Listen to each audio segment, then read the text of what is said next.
I'm thirsty and there's no water. Neither in my house, nor in the storage.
The weather's about to change. I feel it in my left elbow.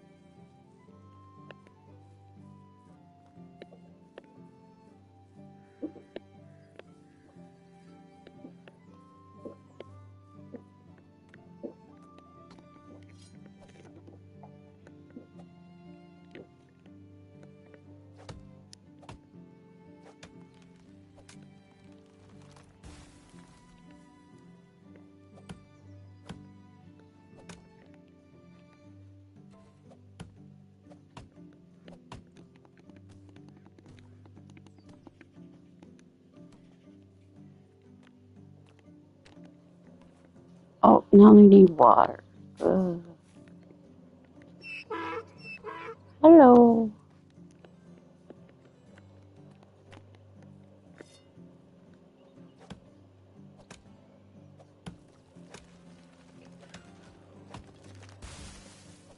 Yeah, just tell the microwave.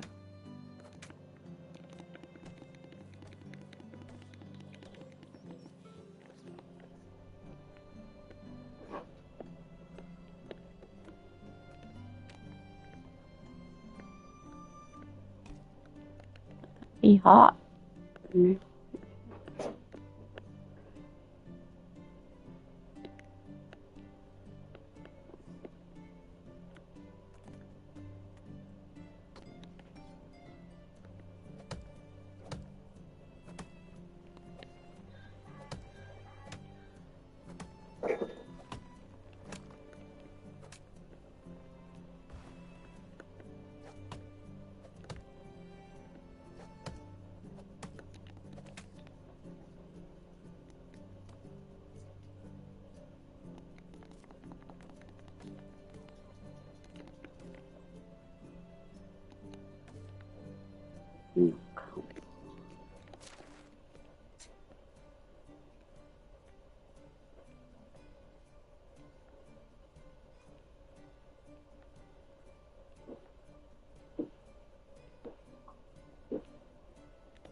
Giddy up!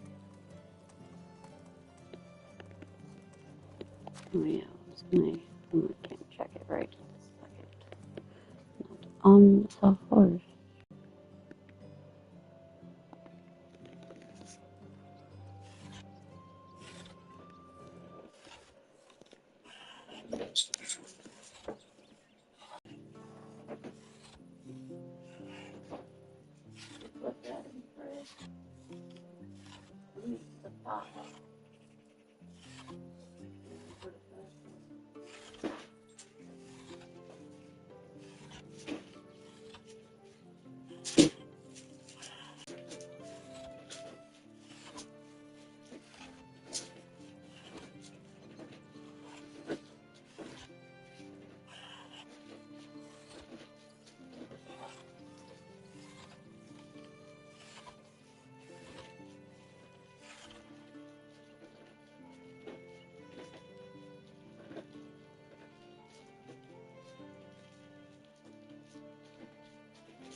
New building food storage too. Now it is.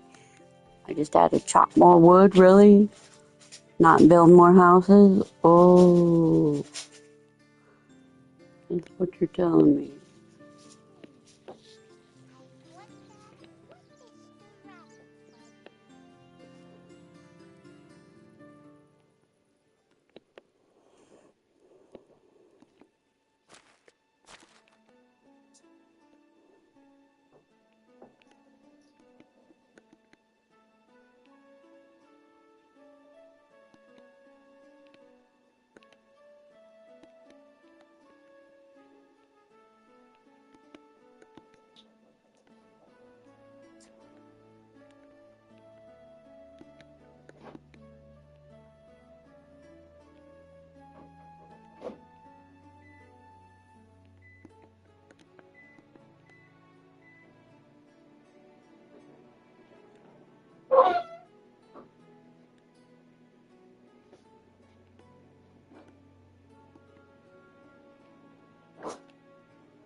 They bringing in any fish. Dummies.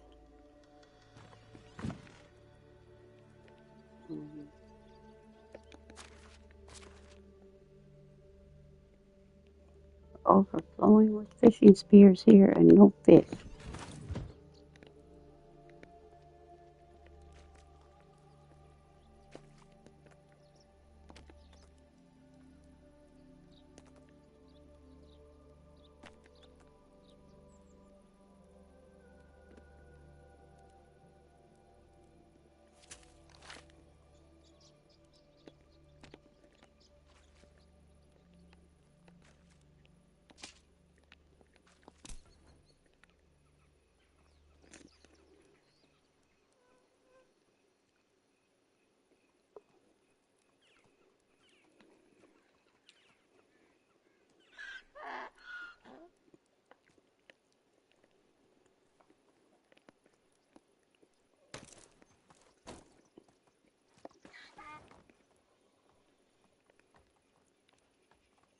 Whoops.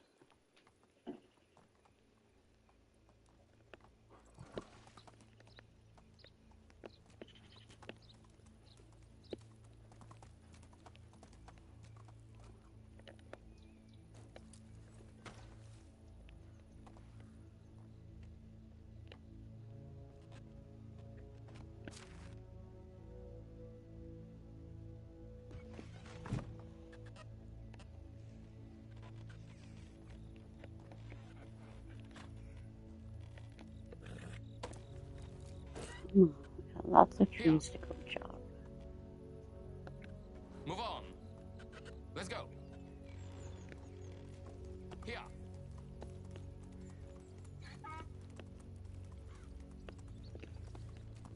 Lots and lots of trees.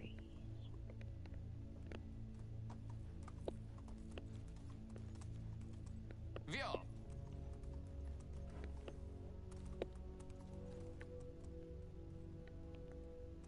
Let's go.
Puppy, no one's in our house.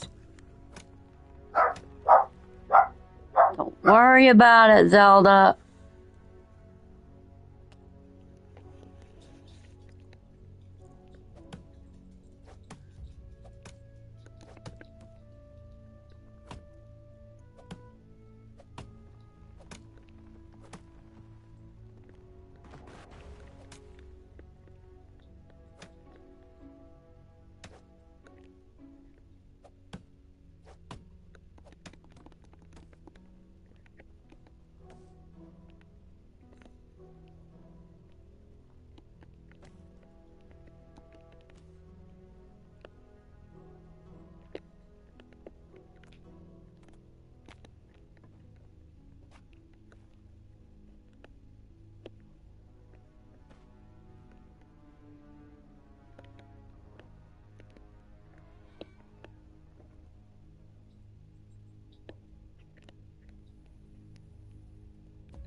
Hello?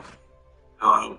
If you're always looking for new, easy ways to cook chicken breasts that you're not sick of yet, give this one a shot. Shall we? All right, drop 3 or 4 chicken breasts into a mixing bowl, then add 1 cup of Italian dressing and 1 cup of barbecue sauce. Then mix this all together, cover it up, and throw it in your fridge to marinate. When you're ready to eat it, just take it out of your fridge, remove the lid, and throw this delicious chicken on your grill till it's cooked through. Unless you don't want to use your barbecue for some reason, like, for instance, me. Tonight, in Las Vegas, it's so windy that my barbecue will probably blow over if I open the lid. So instead, I'm going to grab a baking sheet, line it with foil for easy cleanup, grab a wire rack, and then just gently place my breasts right on top of here. Like so. And then just throw this in a 425-degree oven until the chicken is cooked through. About 30 to 40 minutes. When the chicken's done, you can take it out of the oven, or you can leave it under the broiler for a few minutes to give it more of that barbecue chicken feel. Whichever one you want. Either way, when you take your chicken out, it's ready to go. Just serve it however you normally serve your barbecue chicken. But before you serve it, if you just want to make sure it's good enough, grab a fork, pick up a piece, and put the whole thing in your mouth. Oh, yeah.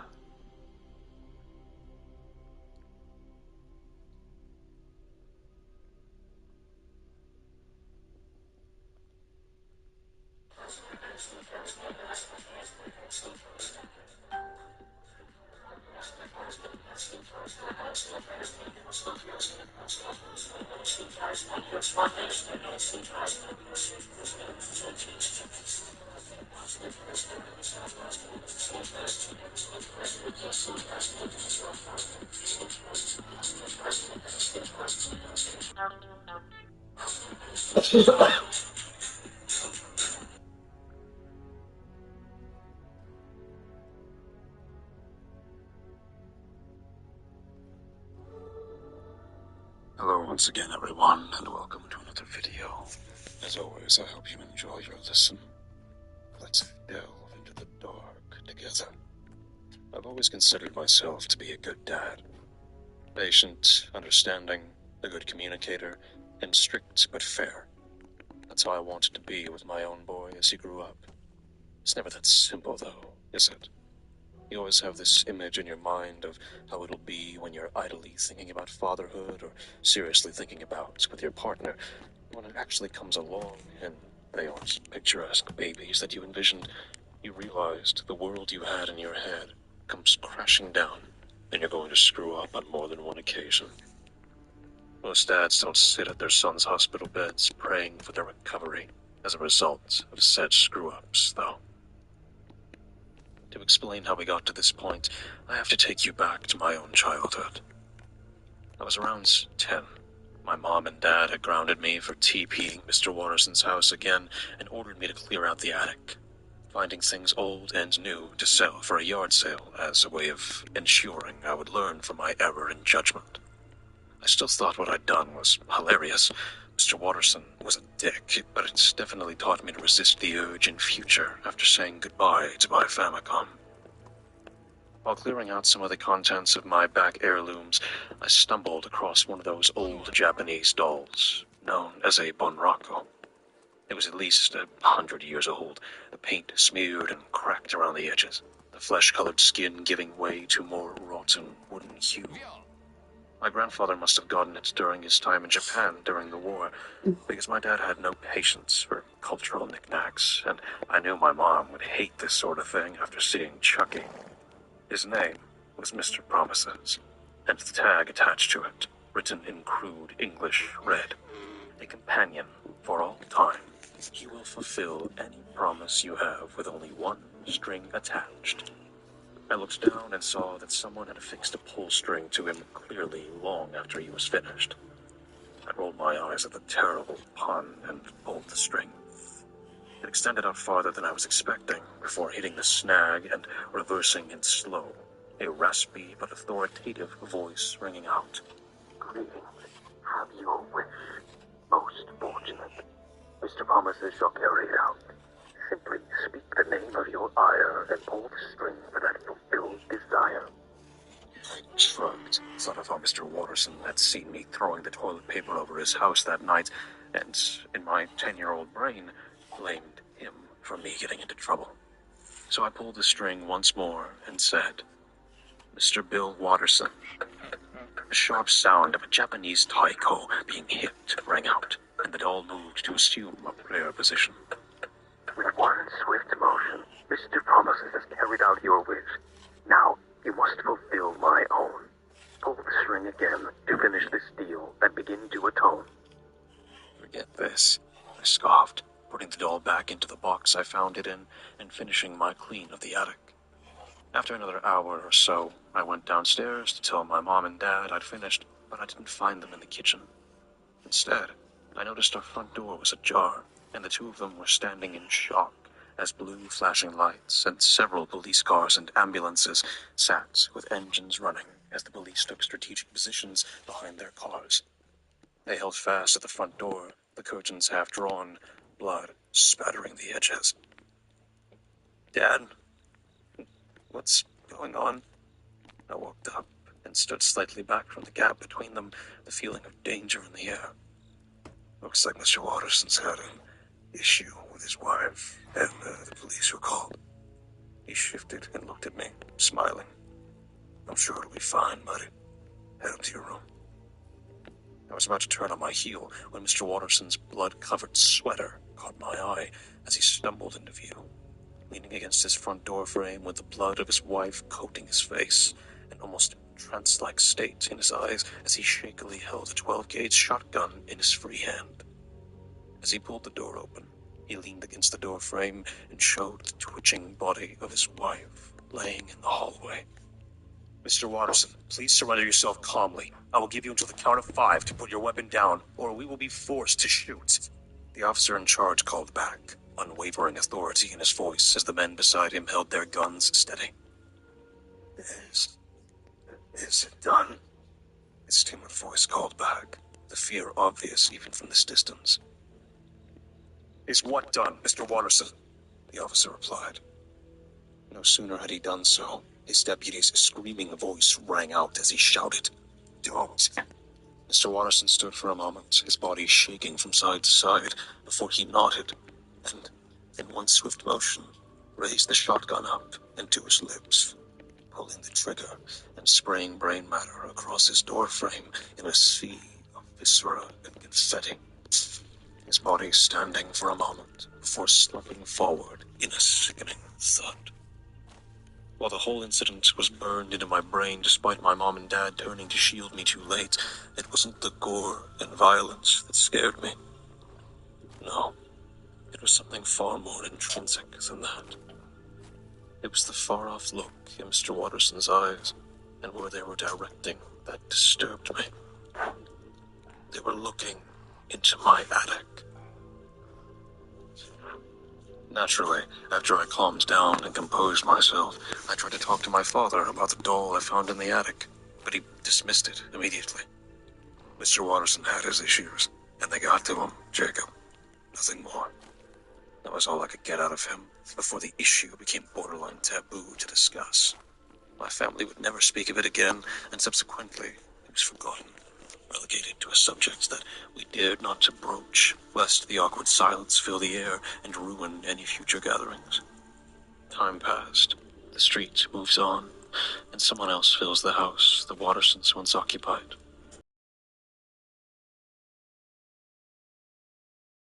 Tune places. I'd say it's been about 30 years since that summer afternoon, and it wasn't something I gave much thought to until I returned to my family home, a new generation in tow. My father had recently died, and my mother was now in palliative care, so it was up to me and my son to take over the house. I separated from my wife, and so this was seen as making the best of a bad situation by all parties involved. My son Isaac was initially unhappy to be moving across states and changing schools, but he warmed up to the idea when I promised him pizza every night for the first week we were there. He was a good kid, my spitting image right down to the freckles on his nose and precociousness. I began unpacking everything in the home and separating all of our things. I must admit that it was hard to see my entire life in just a few moving boxes. The entirety of an irretrievable marriage carelessly thrown in with mismatched objects. I loved my wife, Sadie, but her drinking was getting the better of her judgment, and after coming home from work to discover Isaac with a cut on his forehead caused by falling through the coffee table and a blackout drunk Sadie in the bedroom, I decided enough was enough. The proceedings didn't take long, and I was awarded full custody.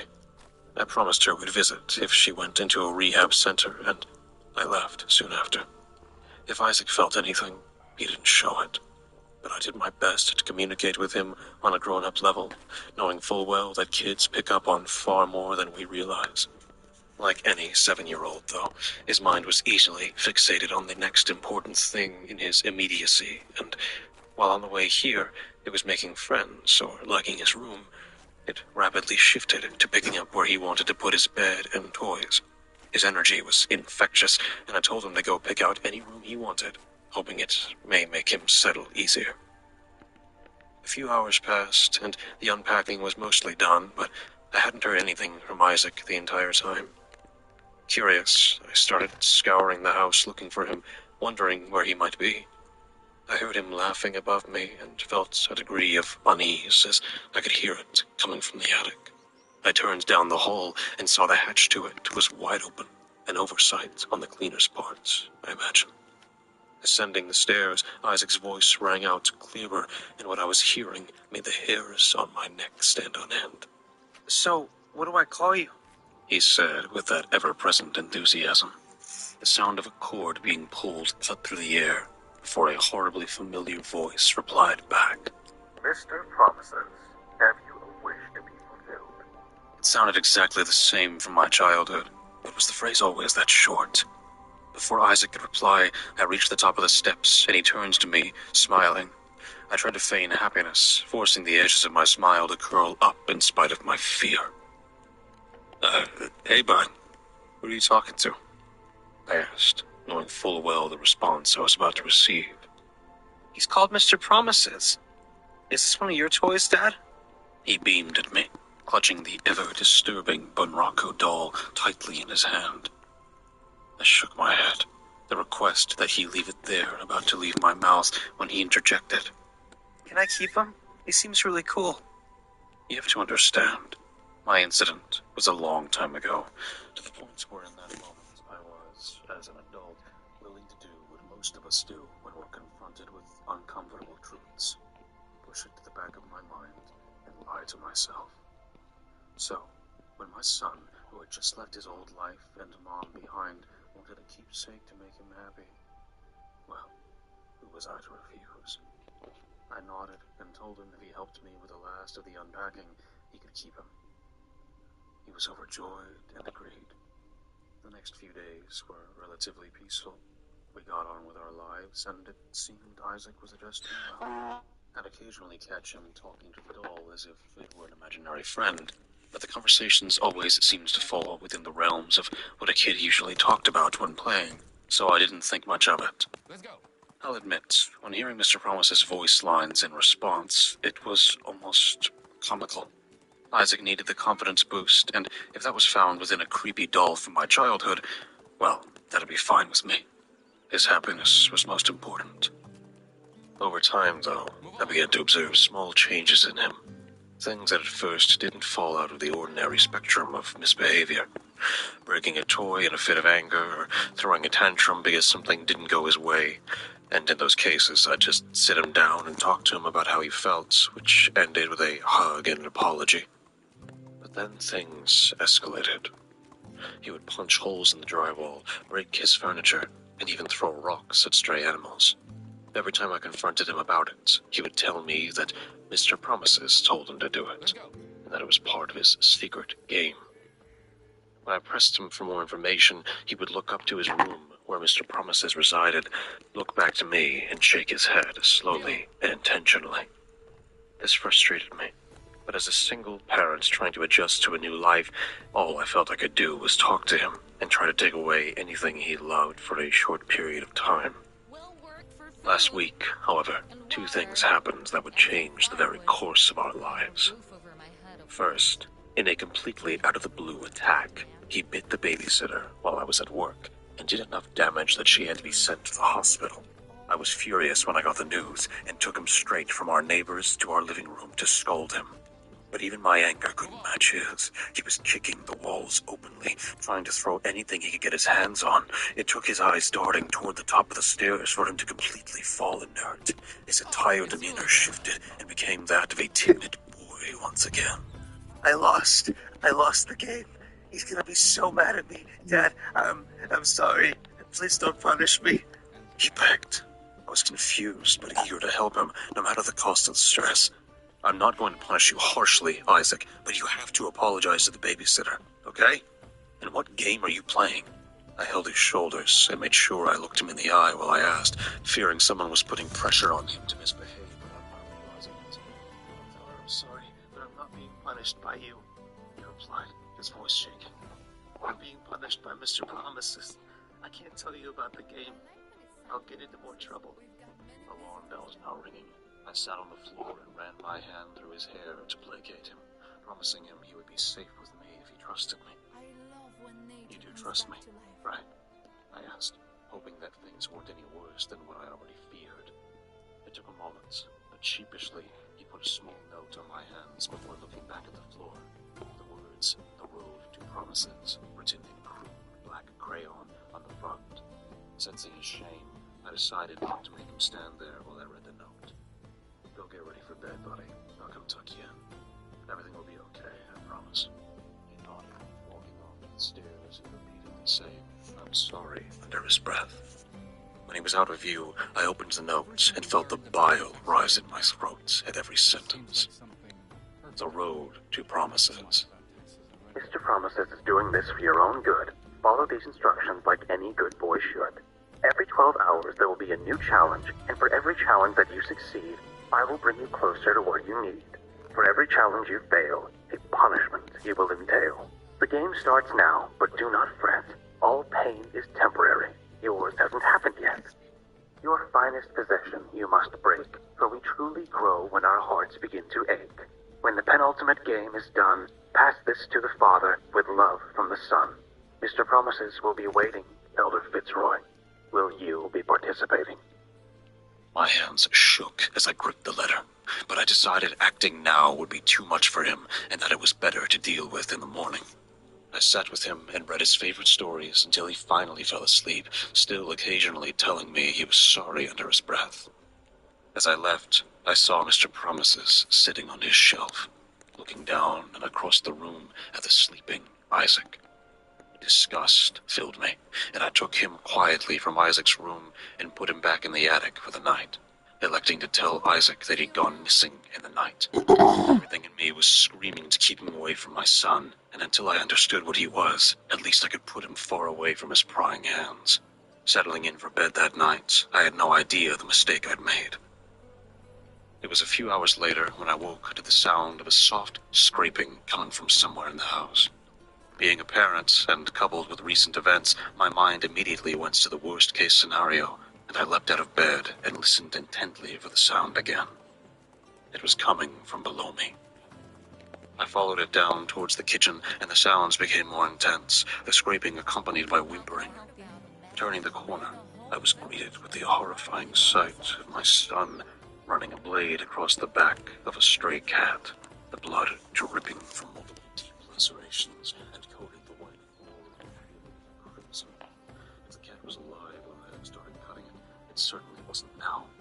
The limp and emaciated creature sprawled out on the floor as Isaac dutifully carved segments of it off with the carving knife, his face transfixed and eyes almost hollow as he continued. Isaac, what the hell are you doing? I tried to contain myself, but urgency and shock overcame me as my voice began to rise. His arm stopped as he was bringing the knife down again, and he remained still. The entire atmosphere was tense. He was just a boy, but I knew I had to be careful with how I approached push this, especially when he had a weapon. There was something else I couldn't shake.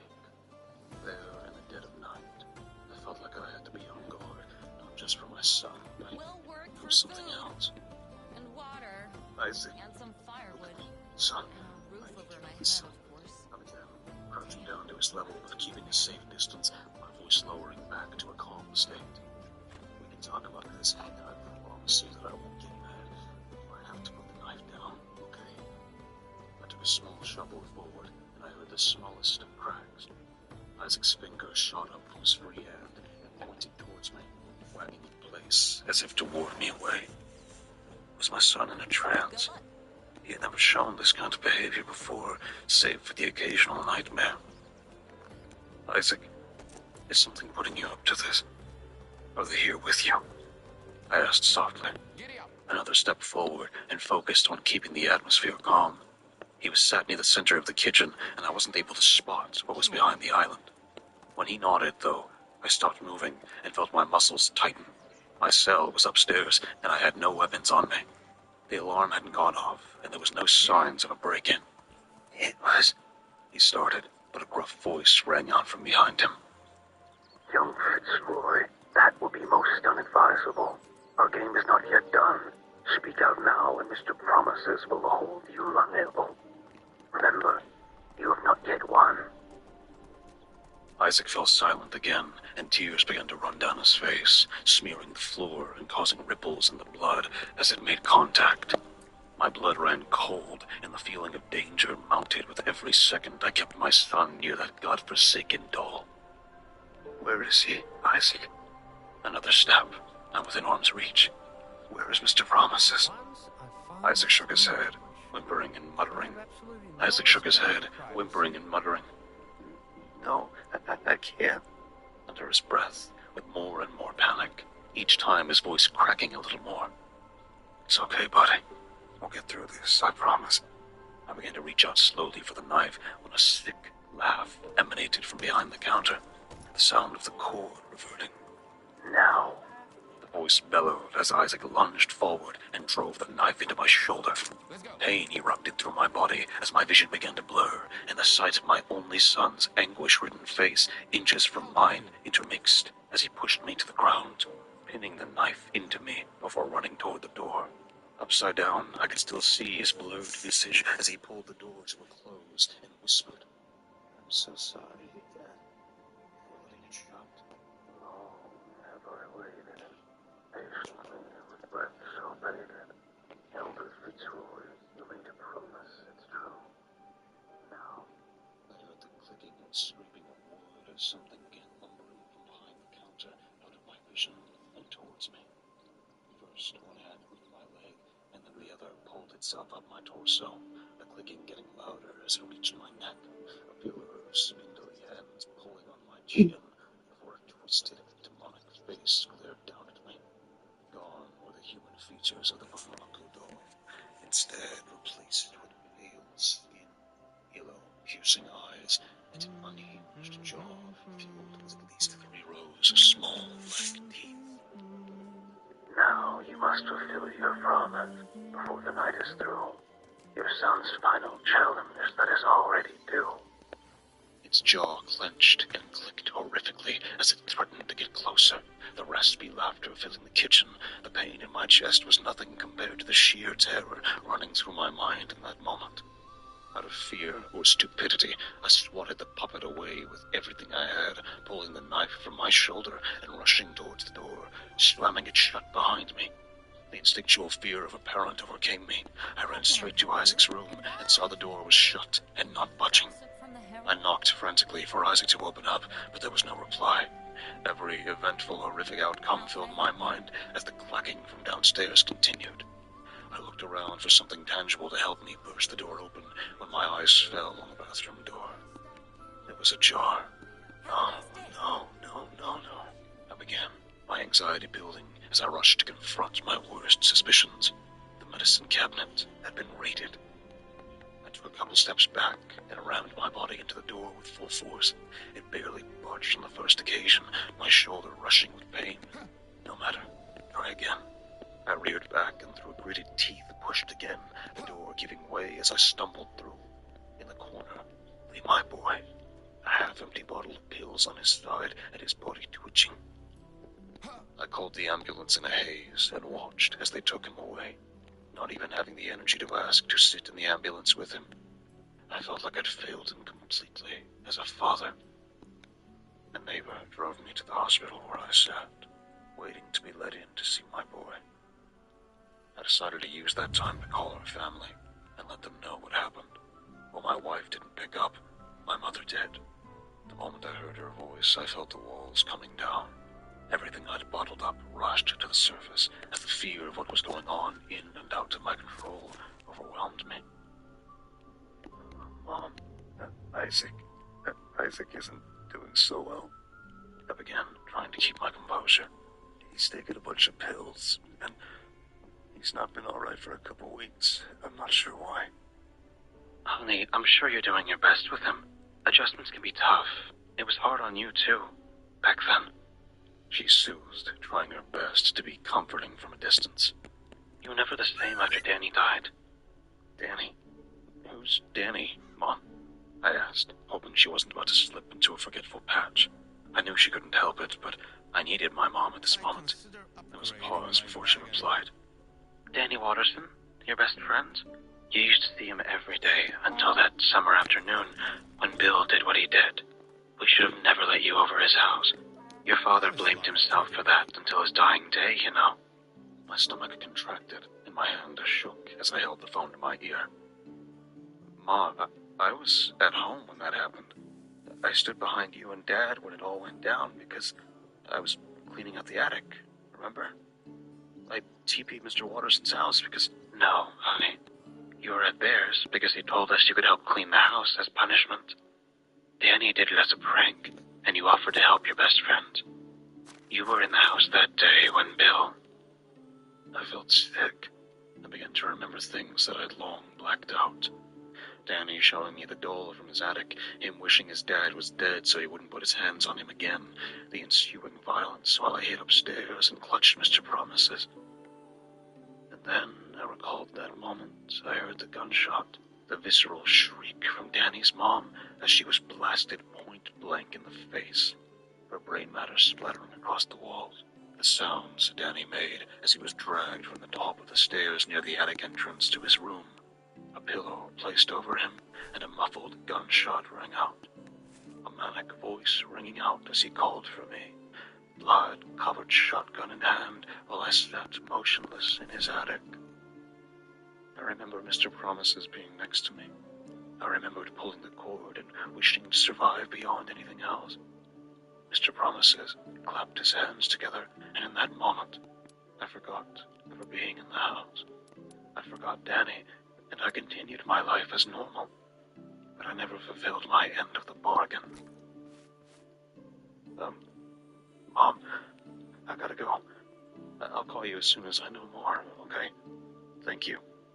My throat was dry, and I felt my vision blurring from the stress. I put the phone down before I could even hear her reply, and sought out the doctor.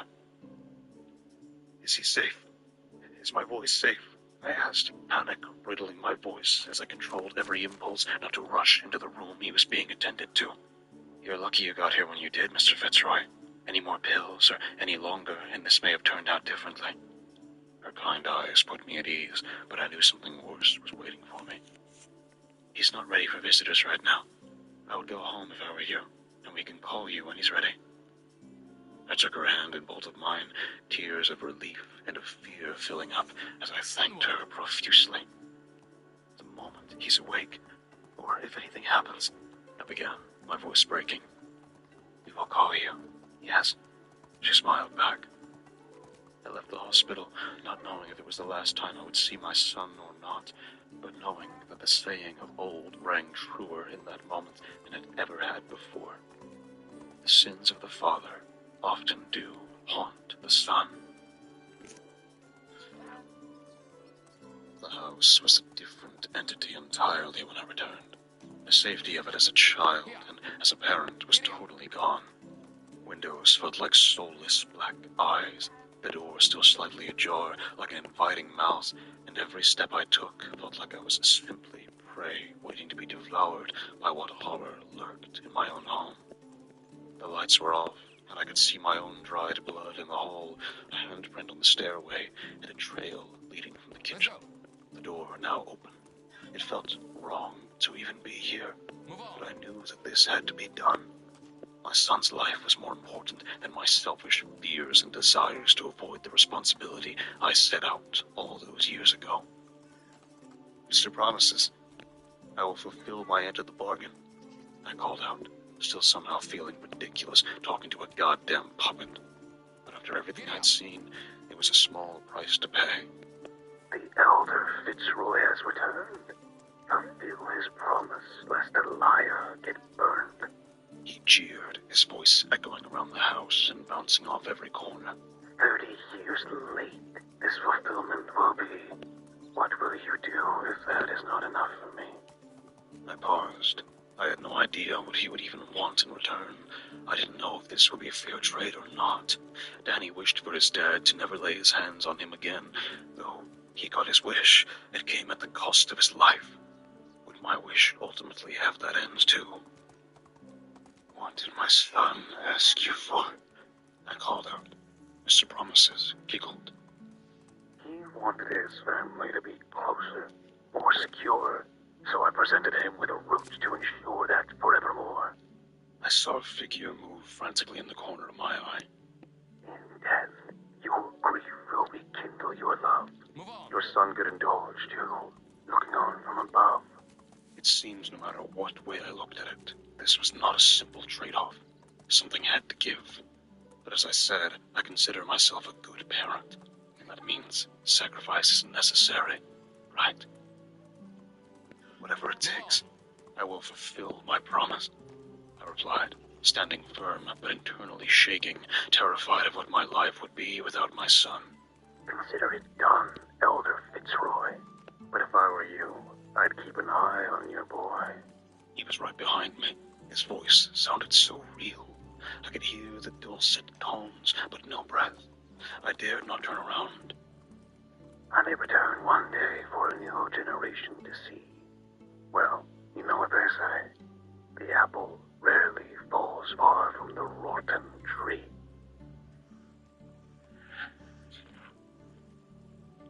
It was another 3 days before Isaac woke up. The doctors said he was lucky to have not sustained any long-term damage from the pills he ingested, though he is still suffering with mild amnesia and doesn't recall much of the last few weeks. He wasn't even sure why we were in this city, and after seeing me, the first thing he asked me was, "Where's Mom?" Suffice to say, it's not going to be an easy road.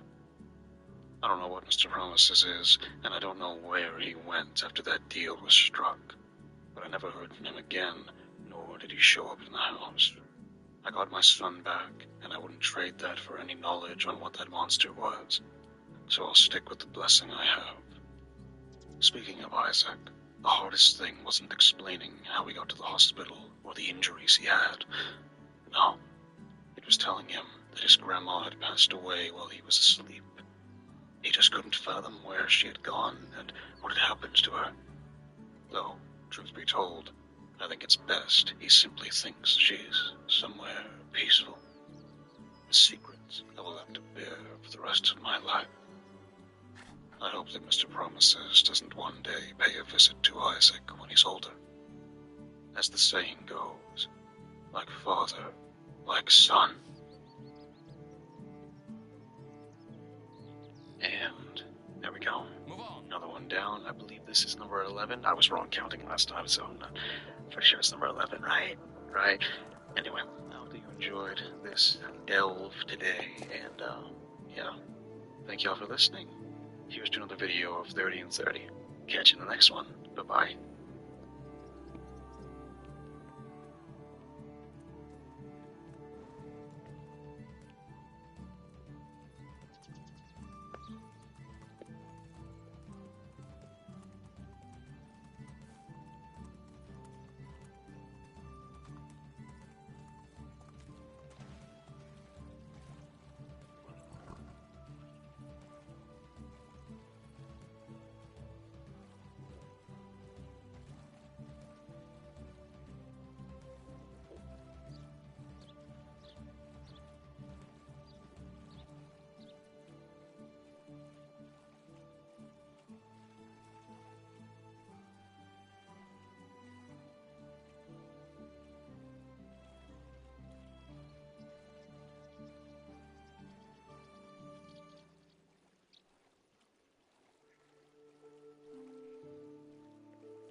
thirsty.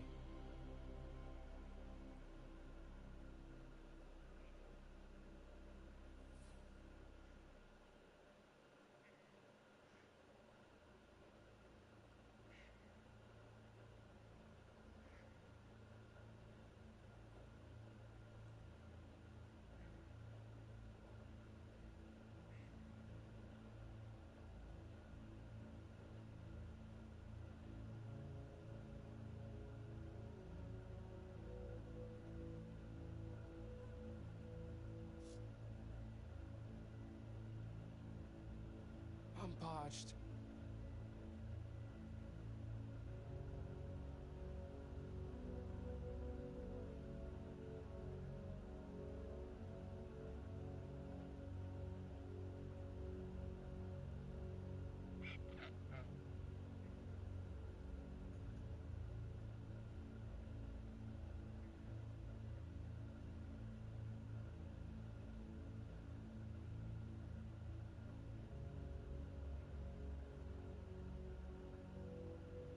I'm dying of thirst.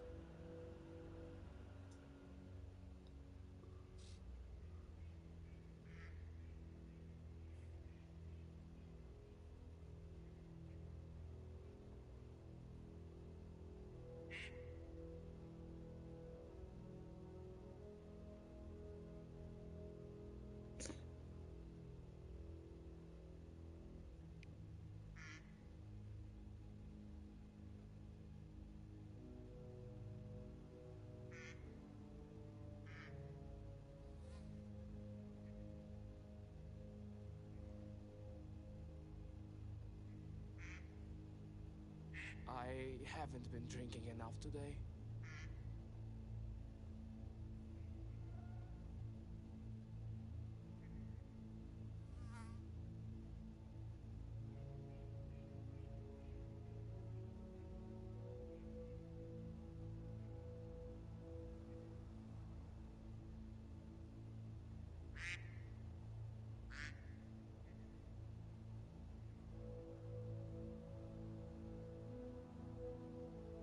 I'm dying of thirst.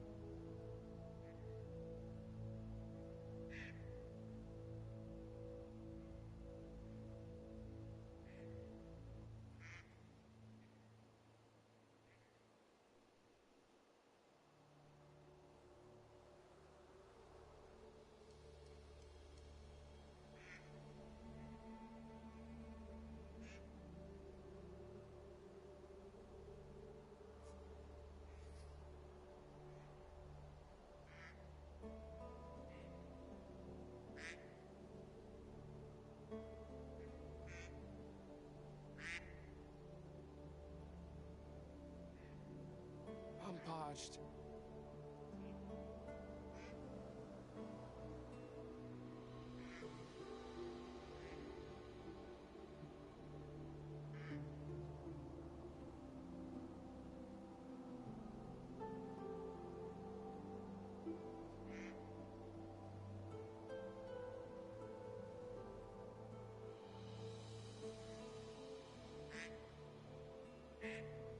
I'm parched.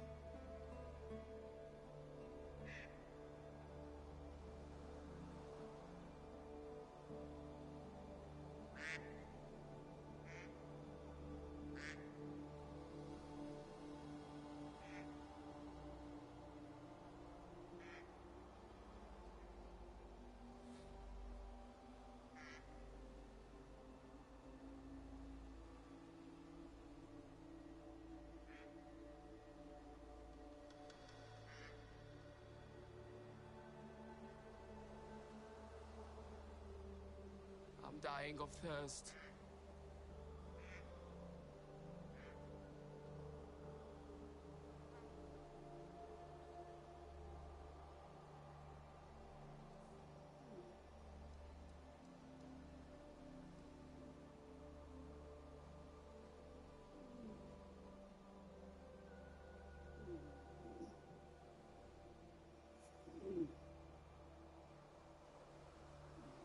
I'm thirsty.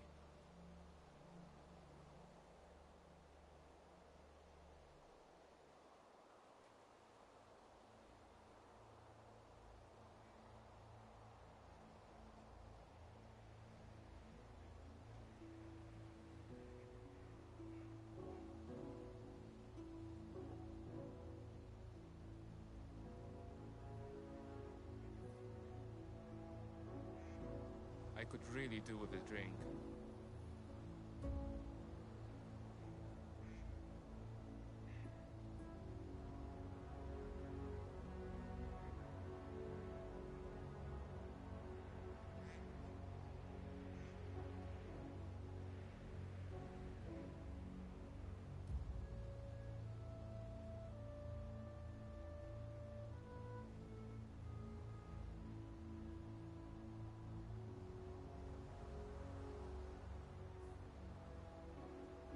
I could really do with a drink.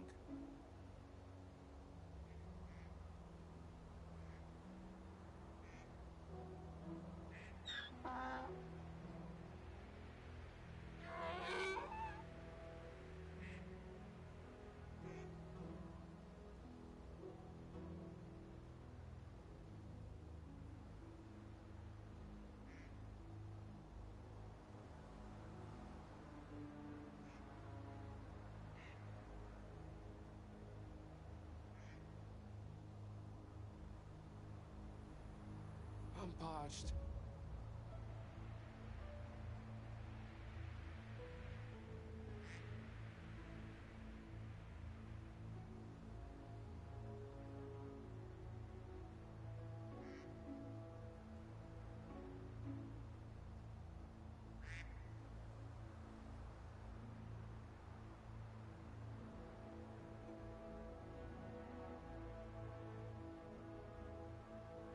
My mouth's dry.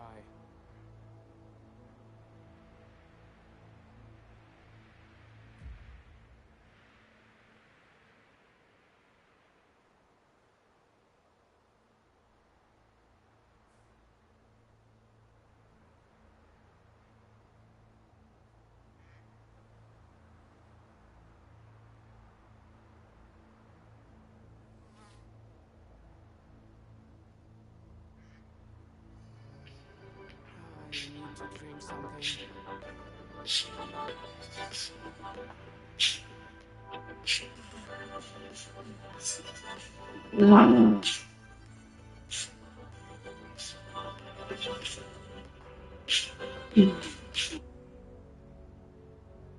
Hi.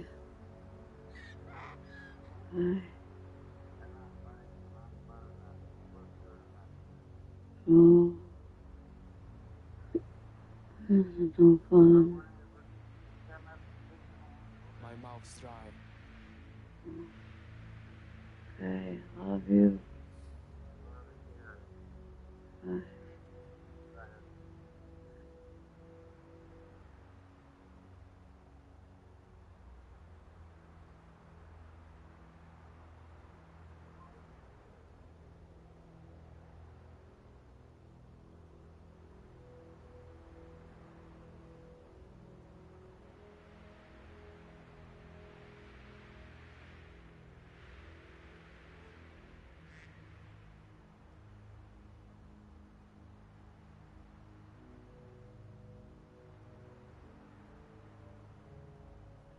I'm parched.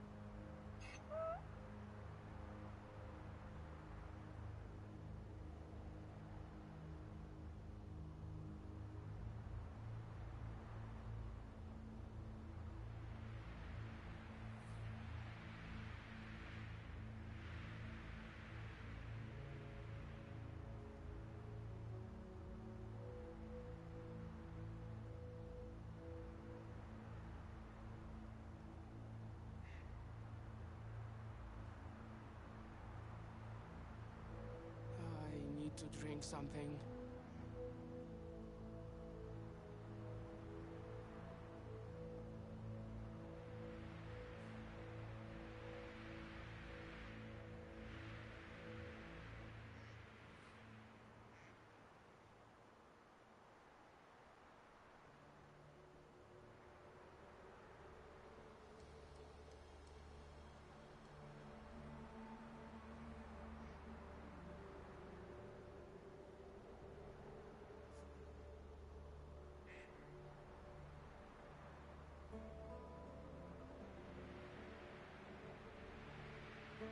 It's time for a beverage.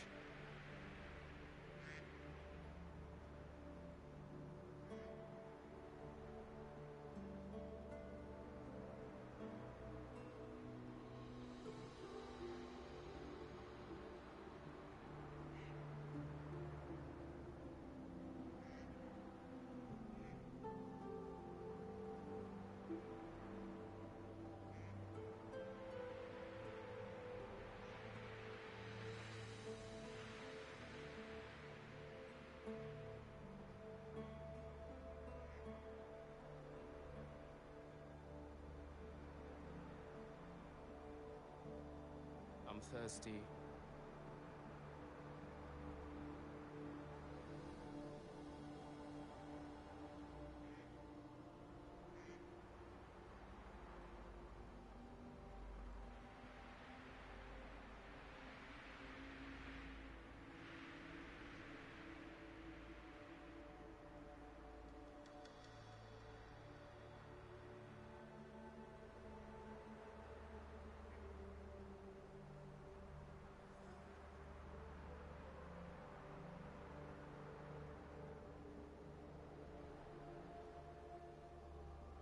I can't recall the taste of food.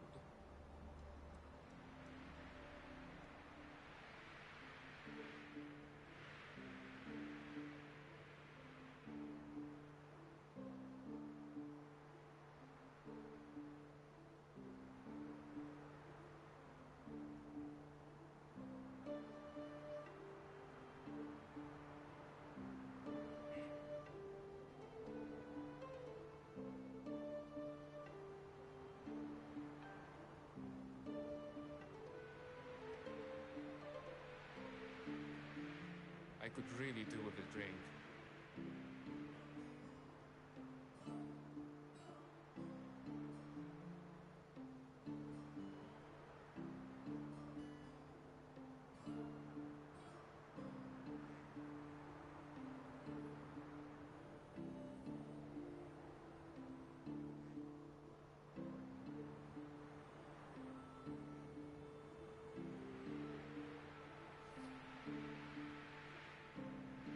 I'm thirsty.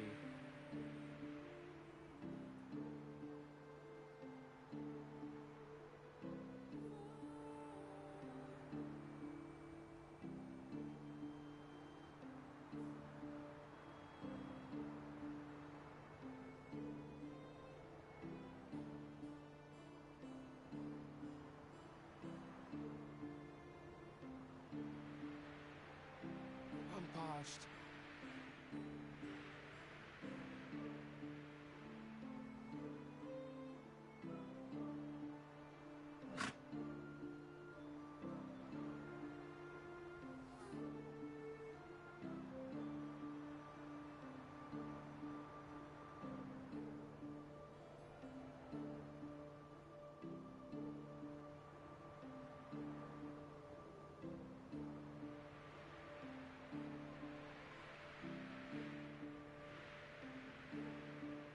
I'm dying of thirst.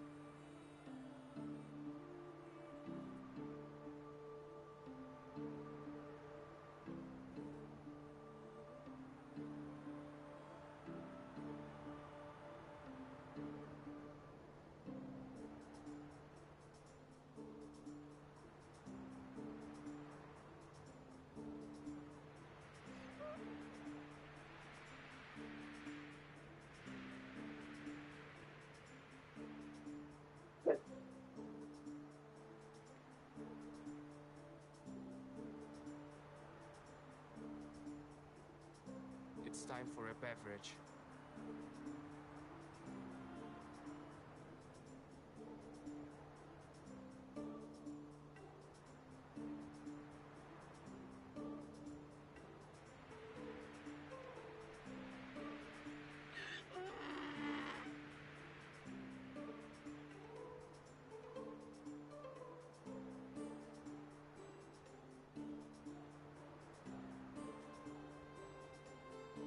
It seems I forgot about food. Again.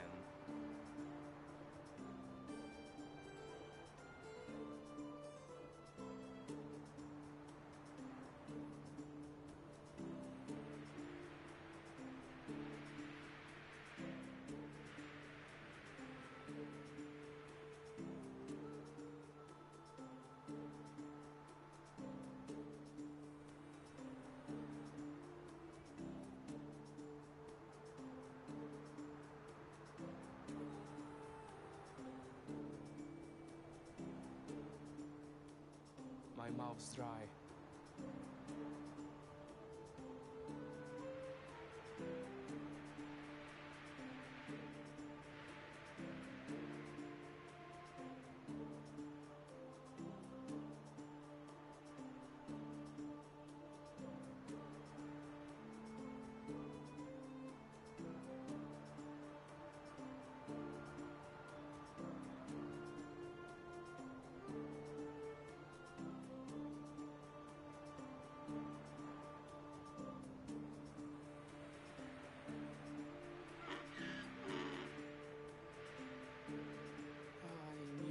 drink something.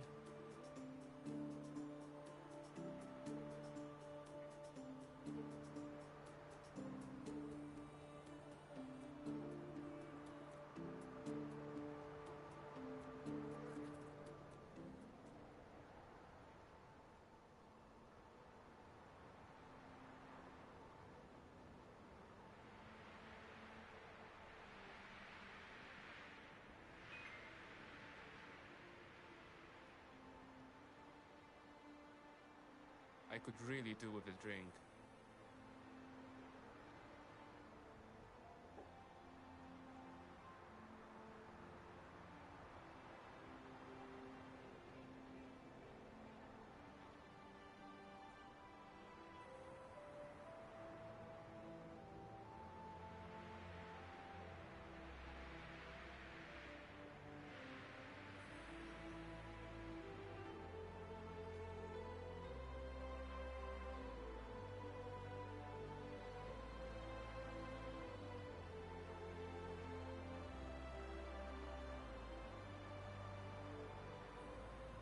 I'm starving.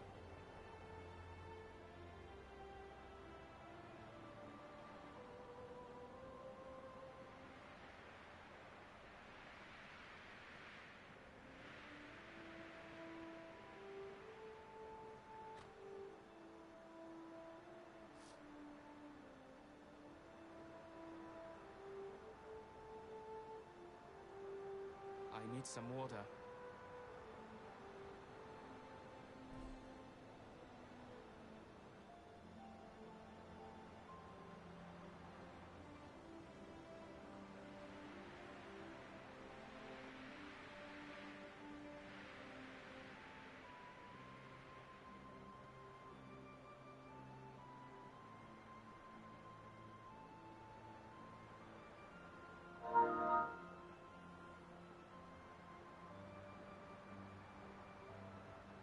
I feel famished.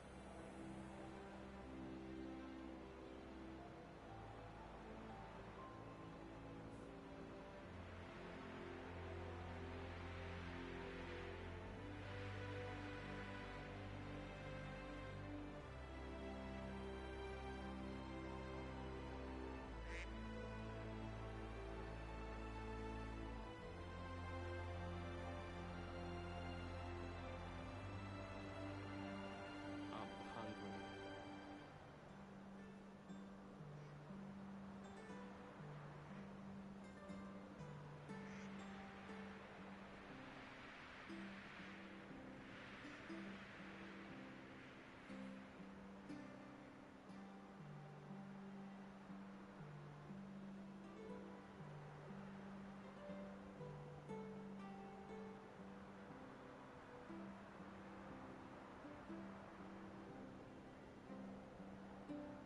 The more you work, the hungrier you get.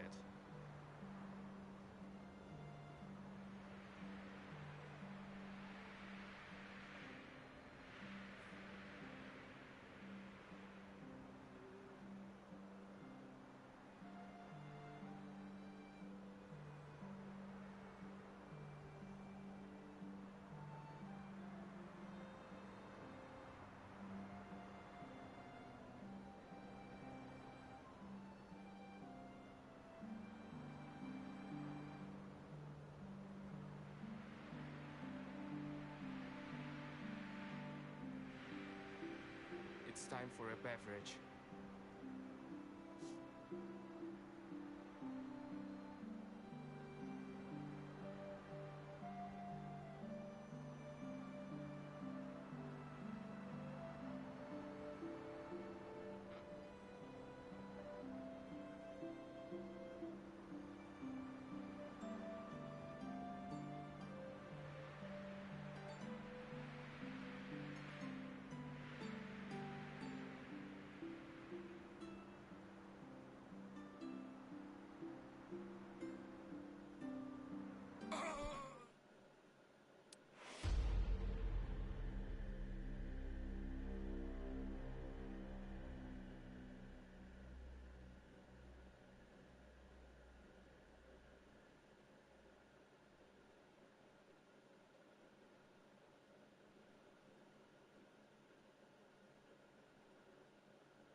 Oh.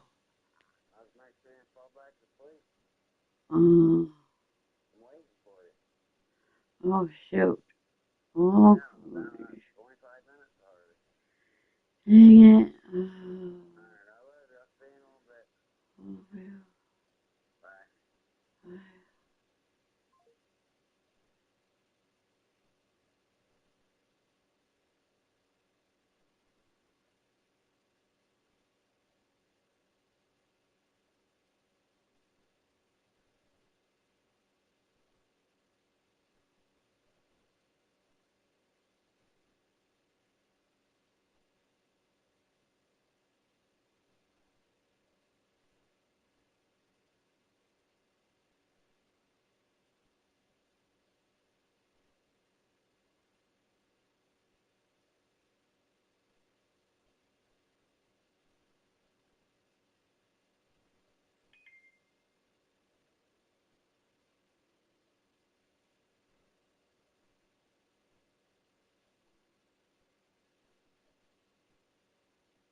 Get that.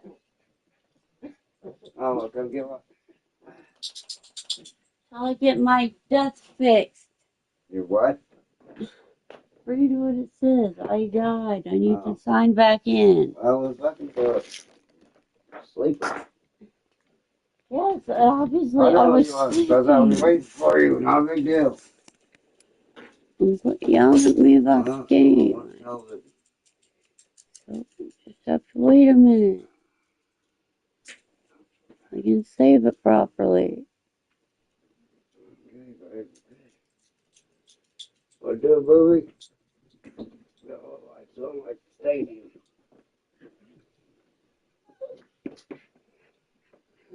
Oh, fuck.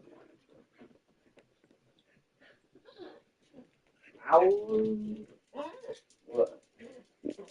Because I had to use the back door, and the dog's all been freaked out since then. What's that? Dog's been all freaked out, of course, since I had to use the back door. Look, I died in the middle of a river. Oh, and drink my water.